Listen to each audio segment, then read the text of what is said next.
کاشانۂ بصیرت ایک ایسا یوٹیوب چینل جس پر ہر قسم کی دینی کتب بالخصوص محروم بصارت افراد کے لیے آڈیو اور ویڈیو فارمیٹ میں دستیاب ہیں اور بالعموم تمام مسلمان برادران و خواہران کے لیے دستیاب ہیں۔ اس لیے آپ سے گزارش ہے کہ بیل آئیکن کو پریس کر کے ہمارے اس چینل کو ضرور سبسکرائب کیجیے تاکہ آئندہ آنے والی ہر کتاب آپ کو بر وقت ملتی رہے۔ کاشانۂ بصیرت، کاشانۂ بصیرت، کاشانۂ بصیرت، کاشانۂ بصیرت۔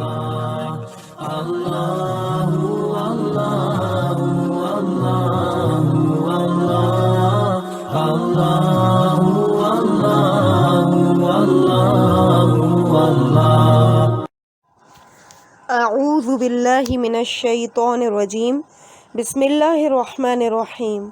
رب اشرح لی صدری ویسر لی امری واحلل عقدۃ من لسانی یفقہوا قولی۔ اللہم صلی علی محمد وآل محمد وعجل فرجہم۔ کاشانۂ بصیرت کے انتہائی محترم اور معزز سامعین کرام، السلام علیکم ورحمۃ اللہ وبرکاتہ۔ امید ہے کہ آپ سب خیریت سے ہوں گے۔ الحمدللہ شیخ رجب علی خیاط کی زندگی پہ کے یاد نامے پہ مشتمل یہ کتاب، جس کا نام ہے، جس کے ترجمے کا پھر اس نے خدا کو پا لیا، اور اس کے مؤلف ہیں محمد ریش شہری۔ اس کی ریڈنگ کا سلسلہ جاری و ساری ہے، اور یہ ریڈنگ کا حصہ نمبر 15 یعنی 15th پارٹ آپ کے سامنے پیش کیا جا رہا ہے۔ پیج نمبر ہے 178 اور اس کی ہیڈنگ ہے خدا کے لیے کام کرو۔ آیت اللہ فہری اخلاص کے بارے میں شیخ کی وصیت اس طرح بیان کرتے ہیں کہ ان کا تکیہ کلام خدا کے لیے کام کرو تھا۔ وہ اپنے جلسوں میں اس قدر خدا کے لیے کام کرو، خدا کے لیے کام کرو کی تکرار فرمایا کرتے تھے کہ خدا کے لیے کام کر لینے ان کے شاگردوں کے لیے حالت ملکہ پیدا کر لی تھی۔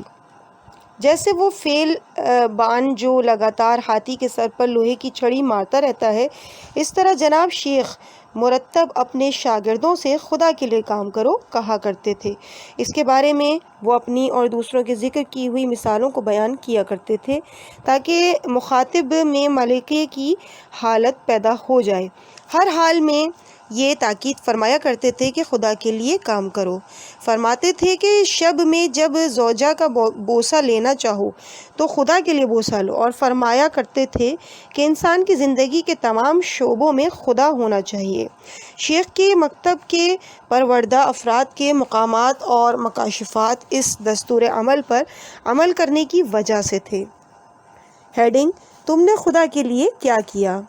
شیخ کے ایک فرزند نقل کرتے ہیں کہ ایک دن میں اپنے والد محترم کے ساتھ بی بی شہربانو کے مزار مقدس پر گیا۔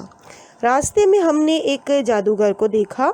والد صاحب نے اس سے کہا، تیری تمام محنتوں کا کیا نتیجہ ہے؟ جادوگر نے جھک کر زمین سے ایک پتھر اٹھایا۔ وہ پتھر اس کے ہاتھ میں ایک گلابی امرود کی مانند ایک پھل میں بدل گیا، اور اس نے والد صاحب سے نوش فرمانے کے لیے کہا۔ شیخ نے اس کی طرف نگاہ کی اور کہا، تم نے یہ کام میرے لیے انجام دیا، یہ بتاؤ تم نے خدا کے لیے کیا کیا؟ جادوگر یہ سن کر رونے لگا۔ ہیڈنگ: وائے ہو مجھ پر، وائے ہو مجھ پر۔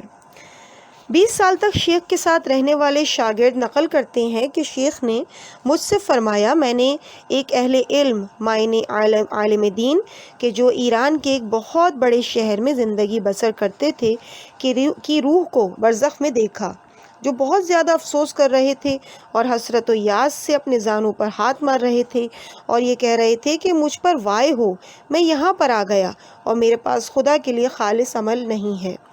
میں نے ان سے سوال کیا کہ آپ اس طرح کیوں کہہ رہے ہیں؟ انہوں نے جواب دیا کہ میں نے دوران زندگی ایک اہل معنی کسب معاش کرنے والے سے ملاقات کی۔ اس نے مجھ کو اپنی کچھ باطنی خصوصیتوں سے آگاہ کیا۔ اس سے رخصت ہونے کے بعد میں نے گوشہ نشینی اختیار کرنے کا ارادہ کیا تاکہ میں اس شخص کی طرح برزخی بصیرت اور غیبی مشاہدات تک رسائی حاصل کر لوں۔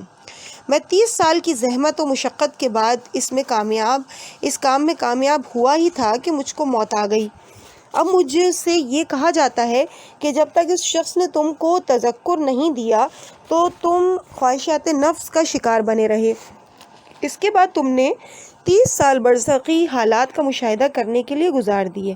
اب مجھ کو یہ بتاؤ کہ تم نے خدا کے لیے کون سا خالص عمل انجام دیا ہے؟ ہیڈنگ: خدا کے لیے اچھے بنو۔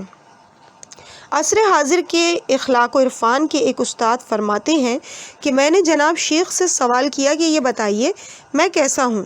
شیخ نے جواب میں فرمایا، جناب شیخ تمہارا دل اچھا بننا چاہیے لیکن صرف خود کے لیے ہے، تم خدا کے لیے اچھا بننے کی کوشش کرو۔ قارئین کرام، آپ نے ملاحظہ فرمایا کہ جناب شیخ کس طرح بصیرت الہی کے ذریعے توحید اور شرک کے باریک حدود سے آشنا تھے اور لوگوں کو متنبہ کیا کرتے تھے کہ یہ حدود وہ صراط ہیں جو بال سے زیادہ باریک ہیں اور اس کے علاوہ توحید اور جنت کی حقیقت تک رسائی کا اور کوئی راستہ نہیں ہے۔ ہیڈنگ: خدا کے لیے زیارت کرنے جاؤ۔ شیخ کے ایک شاگرد نقل کرتے ہیں کہ میں نے ایک روز شیخ کی خدمت اقدس میں عرض کیا کہ اگر آپ اجازت مرحمت فرمائیں تو ایک ساتھ حضرت امام رضا علیہ السلام کی زیارت سے مشرف ہوں۔ فرمایا، میری اجازت میرے بس میں نہیں ہے۔ ابتدا میں تو مجھے حقیر پر ان کی یہ بات بہت گراں گزری کہ یہ کس طرح فرماتے ہیں کہ میری اجازت میرے اختیار میں نہیں ہے، لیکن کچھ مدت کے بعد میں نے سمجھا کہ وہ بندہ خدا ارادہ حق کے علاوہ اپنے ارادے سے نہیں چلتا اور اس کے تمام کام خدا کی اجازت اور اس کی رضا کے لیے ہوتے ہیں۔ کچھ دیر بعد اخلاص اور حضرت کی زیارت کے بارے میں گفتگو ہونے لگی تو انہوں نے فرمایا، اگر ہم خدا کے لیے زیارت سے مشرف ہوں اور خدا کے علاوہ ہماری نظر میں کوئی چیز نہ ہو تو حضرت ایسے زائر کی زیارت کو ایک اور طریقے سے قبول کرتے ہیں۔ ایک مرتبہ جب میں خدا کے علاوہ کسی اور چیز کو نظر میں نہ رکھ کر زیارت سے مشرف ہوا تو حضرت امام رضا علیہ السلام نے مجھ پر ایسی عنایت کی کہ میں کثرت محبت کی وجہ سے باغ ہو گیا، اور اگر اس محبت کی کوئی شکل و صورت ہوتی تو میں تم کو وہ صورت دکھلاتا، لیکن اگر اس محبت کا اپنی آنکھوں سے نظارہ کرنا چاہتے ہو اور درک کرنا چاہتے ہو تو اپنا تزکیہ نفس کرو اور خود کو خالص بناؤ تاکہ تم کو یہ معلوم ہو کہ میں نے کیا دیکھا ہے۔ ہیڈنگ: اخلاص کے آثار۔ شیخ کا تقیہ کلام یہ جملہ تھا، من کان للہ کان اللہ لہ۔ جو شخص 100% خدا کے لیے کام کرے گا خدا بھی اسی کا ہوگا، اور فرمایا کرتے تھے کہ تم خدا کے لیے ہو جاؤ گے تو خدا اور ملائکہ تمہارے لیے ہو جائیں گے، اور کبھی فرمایا کرتے تھے کہ اگر انسان اپنے عمل میں کامیاب نہ ہو تو بھی اس کی گفتگو دوسرے شخص میں اچھا اثر چھوڑے گی۔ ہیڈنگ: ہدایت الہی۔ شیخ نے اخلاص کی سب سے اہم برکت خدا کی خاص ہدایت کو بیان فرمایا ہے، اور اسی پر عقیدہ رکھتے ہوئے شیخ اس آیت کو سند کے طور پر پیش کیا کرتے تھے، سورہ عنکبوت کی آیت نمبر 69، اور جن لوگوں نے ہمارے حق میں جہاد کیا ہم انہیں اپنے راستوں کی ہدایت کریں گے۔ اور آپ اس کی اس طرح تشریح کیا کرتے تھے کہ اگر تم خدا کے لیے قیام کرو گے تو تمام عالم خلقت تمہاری راہ کی دلیل ہوں گے، چونکہ اس کا کمال تمہارے اندر فنا ہو جانا ہے۔ جو کچھ ان کی فطرت میں موجود ہے وہ کمال واقعی تک پہنچنے کی خاطر تمہارے حوالے کر دیں گے۔ اگر انسان خدا کے لیے قیام کرے تو تمام عالم اس شخص کی راہ میں صف بستہ کھڑے ہو جائیں گے تاکہ جو کچھ ان کے پاس ہے وہ اس کو پیش کریں اور اس کے رہنما ہوں۔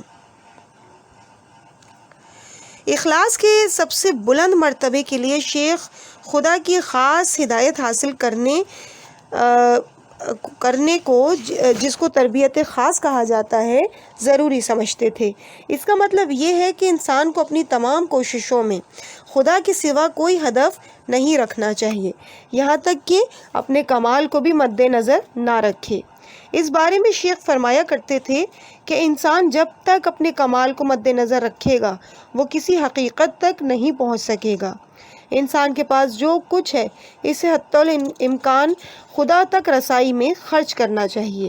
اس صورت میں خداوند عالم انسان کی اپنے لیے تربیت کرتا ہے۔ ہیڈنگ: عمل میں خدا کا خیال ہونا چاہیے۔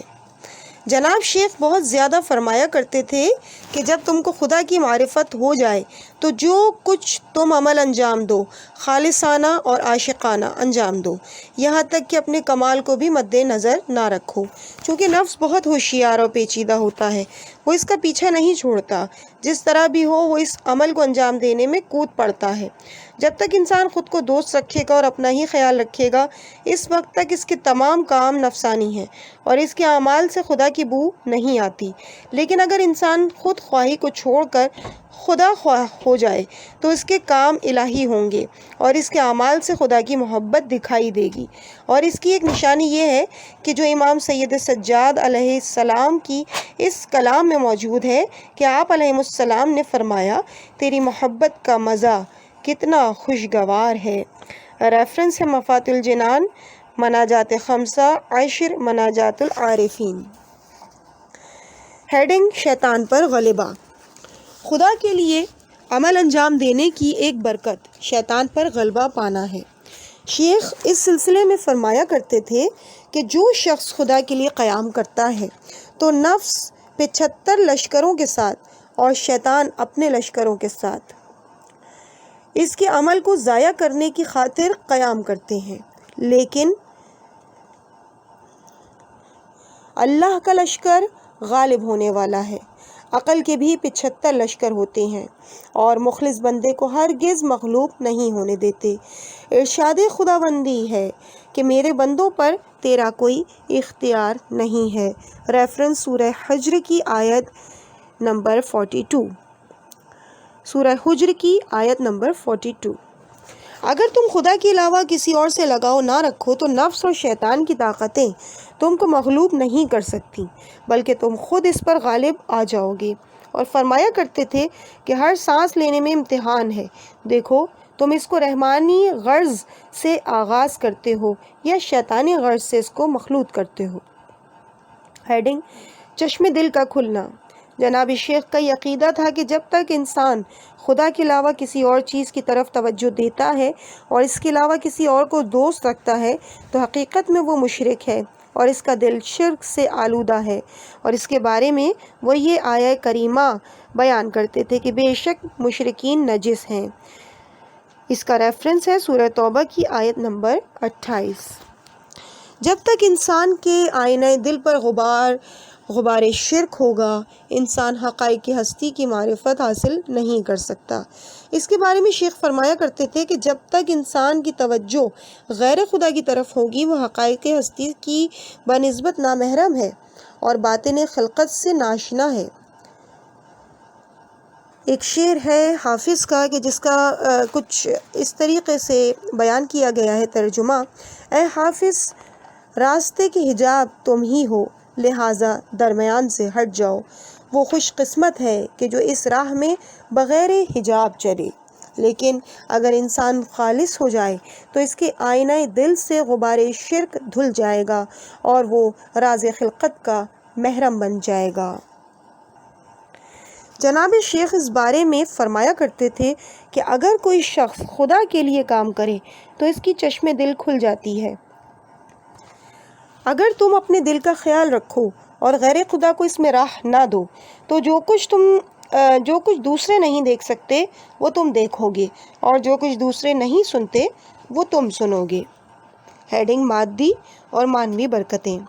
قرآن کریم اس بات کی صراحت کرتا ہے اگر کوئی اہل دنیا بھی ہو تو اس کو یہ جان لینا چاہیے کہ اطاعت خدا کرنے سے اس کی دنیا میں کمی نہیں آئے گی، بلکہ خدا کی اطاعت اس کو دنیا کے علاوہ ہمیشہ کے لیے حیات طیبہ بھی عطا کرے گی۔ خدا کا فرمان ہے سورہ نساء کی آیت نمبر 134 میں کہ جو انسان دنیا کا ثواب اور بدلہ چاہتا ہے اسے معلوم ہونا چاہیے کہ خدا کے پاس دنیا اور آخرت دونوں کا انعام ہے۔ بے شک دوسرے لفظوں میں خداوند عالم کے پاس تمام چیزیں ہیں، جس کے ساتھ خدا ہے اس کے پاس تمام چیزیں ہیں۔ شیخ کے ایک عقیدت مند کہتے ہیں کہ شیخ نے مجھ سے سوال کیا، تمہارا شغل ہے؟ تمہارا کیا شغل ہے؟ میں نے جواب دیا میں بڑھئی ہوں۔ فرمایا اس ہتھوڑے کو کیل پر خدا کی یاد میں مارتے ہو یا پیسے کی یاد میں؟ اگر پیسے کے لیے مارتے ہو تو تم کو پیسہ ہی ملے گا، اور اگر خدا کی یاد میں مارتے ہو تو تمہیں خدا بھی ملے گا اور پیسہ بھی ملے گا۔ ہیڈنگ: خدا کے لیے درس دینا۔ شیخ کی ایک شاگرد نقل کرتے ہیں کہ آیت اللہ بروجردی کے جنازے میں بہت زیادہ لوگوں نے شرکت کی اور بڑی شان و شوکت سے ان کا جنازہ اٹھایا گیا۔ میں نے عالم معانی میں ان سے سوال کیا کہ خدا نے آپ کو کس طرح اس قدر بزرگی عطا فرمائی؟ تو انہوں نے فرمایا میں نے تمام طلباء کو خدا کے لیے درس دیا۔ ہیڈنگ: خدا نے ہمارا کام درست کیا۔ شیخ کے ایک عقیدت مند شیخ سے نقل کرتے ہیں کہ میرے بچے کا نام سربازی یعنی فوجی خدمت کے لیے آ گیا۔ میں اس کے تمام امور کو انجام دینے کی خاطر نکلنے ہی والا تھا کہ ایک مرد و عورت میرے پاس کسی قضیہ کو حل کرانے کے لیے آئے۔ میں اس قضیہ کو حل کرنے میں لگ گیا۔ دوپہر بعد میرے فرزند نے آ کر کہا میں پولیس اسٹیشن کے پاس پہنچا ہی تھا کہ میرے سر میں اتنا درد ہوا کہ سر پر ورم آ گیا۔ ڈاکٹر نے معائنہ کیا اور خدمت کرنے سے معاف کر دیا۔ جیسے ہی پولیس اسٹیشن سے باہر آیا تو گویا میرے سر میں درد اور ورم کا نام و نشان نہیں تھا۔ شیخ نے آخر میں یہ اضافہ کیا کہ اگر ہم دوسروں کے کام درست کریں گے تو خدا ہمارے کاموں کو درست کرے گا۔ اب یہاں پہ اس تیسرے حصے خود سازی کی 5ویں فصل کا آغاز ہوتا ہے، اور اس میں ہیڈنگ ہے پیج نمبر 188 ہے، ہیڈنگ ہے اولیاء خدا کا ذکر۔ خداوند متعال کے ذکر و یاد کے بارے میں شیخ کی ایک خاص ہدایت تھی جس کی وہ مختلف موقعوں پر تاکید فرمایا کرتے تھے۔ اگرچہ اس ہدایت کی احادیث اسلامی میں بہت زیادہ توضیح کی گئی ہے، لیکن شیخ نے اس اہم مسئلے کا بذات خود تجربہ کیا ہے۔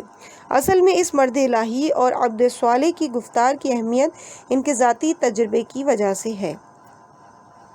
ہیڈنگ: دائمی حضور۔ جناب شیخ ہمیشہ اپنے شاگردوں کی اسی طرح تربیت کیا کرتے تھے کہ ان کو ہمیشہ خداوند عالم کے حضور میں دیکھنا چاہتے تھے۔ در حقیقت یہ پیغمبر اکرم صلی اللہ علیہ وآلہ وسلم کا فرمان ہے کہ خدا کو خامل ذکر کے ساتھ یاد کیا کرو۔ عرض کیا گیا ذکر خامل سے کیا مراد ہے؟ تو آپ نے فرمایا مخفی طور پر خدا کو یاد کرنا۔ اس کا ریفرنس ہے میزان الحکمت۔ دوسری حدیث میں حضرت نے ارشاد فرمایا کہ وہ ذکر خفی جس کو کرامن کاتبین فرشتے بھی نہ سن سکیں، یہ اس ذکر سے 70 مرتبہ بہتر ہے جس کو وہ سنتے ہوں۔ اللہ اکبر۔ اس کا ریفرنس بھی ہے میزان الحکمت۔ ذکر خفی کی فضیلت اور برتری ذکر جلی پر آشکار اور واضح ہے، اور اس کی اہمیت ہی کی وجہ سے انسان اپنے نفس کو پاک کرتا ہے۔ زبانی ذکر کرنا آسان ہے، لیکن خاص طور پر ذکر قلبی کا باقی رکھنا بہت مشکل ہے۔ اسی بنا پر حضرت امام محمد باقر علیہ السلام نے اس کو بہت مشکل کام بتایا ہے۔ بندوں کے کاموں میں 3 چیزیں بہت سخت ہیں: مومن کا انصاف کرنا، انسان کا اپنے بھائی کی مالی مدد کرنا، اور تیسرا ہر حال میں خدا کا ذکر کرنا۔ اس کا مطلب یہ ہے کہ جب انسان گناہ انجام دینے کا ارادہ کرے تو اس وقت خدا کو یاد کر لے، اور خدا کی یاد اس کو گناہ انجام دینے سے روک دے گی۔ اور یہی خداوند عالم کے اس فرمان کا مطلب ہے کہ جو تقوی اختیار کرتے ہیں، جب ان کو شیطان کوئی وسوسہ کرتا ہے تو وہ خدا کو یاد کرتے ہیں اور بالبصیرت ہو جاتے ہیں۔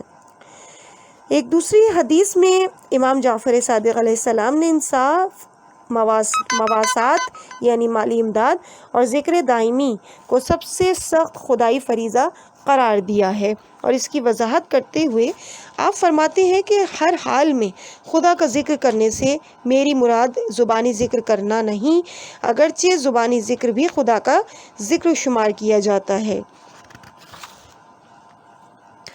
یعنی صرف سبحان اللہ والحمد للہ ولا الہ الا اللہ واللہ اکبر۔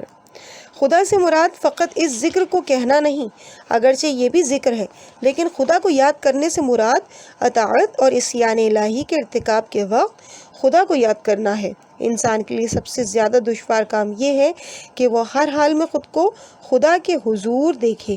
اگر انسان کے لیے یہ حالت پیدا ہو جائے تو یہ ممکن ہی نہیں کہ ہوائے نفس اور شیطان اس پر غلبہ کر لے اور اس کو اپنے پروردگار کی نافرمانی کے لیے آمادہ کرے۔ ہیڈنگ: نفس اور شیطان سے رہائی کی راہ۔ جناب شیخ بیان کرتے تھے کہ نفس کے شر سے چھٹکارا ہمیشہ خدا کی یاد میں زندگی بسر کرنے سے ہی ملتا ہے۔ جب تک انسان خدا کی یاد کرتا رہے گا اس کا سلسلہ خدا سے متصل رہے گا، اس وقت تک نفس اس کو دھوکہ نہیں دے سکے گا۔ جناب شیخ اکثر اوقات مندرجہ ذیل آیہ کریمہ کی طرف اشارہ کیا کرتے تھے کہ جو شخص اللہ کے ذکر کی طرف سے منہ پھیر لے گا ہم اس کے لیے ایک شیطان مقرر کر دیں گے جو اس کا ساتھی اور ہم نشین ہوگا۔ سورہ زخرف کی آیت نمبر 36۔ اور فرمایا کرتے تھے کہ جب انسان کی توجہ خدا سے ہٹ جاتی ہے تو نفس اور شیطان اس کی تلاش میں ہوتے ہیں۔ اس وقت وہ اس کے دل پر تصرف کرتے ہیں اور اپنا کام شروع کر دیتے ہیں۔ معزز سامعین کرام، اس مقام پر ہم اس حصے کو مکمل کرتے ہیں۔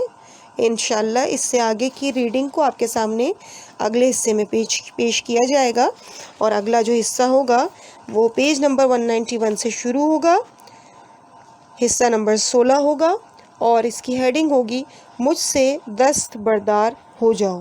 مجھے اپنی دعاؤں میں یاد رکھیے گا۔ والسلام علیکم ورحمۃ اللہ وبرکاتہ۔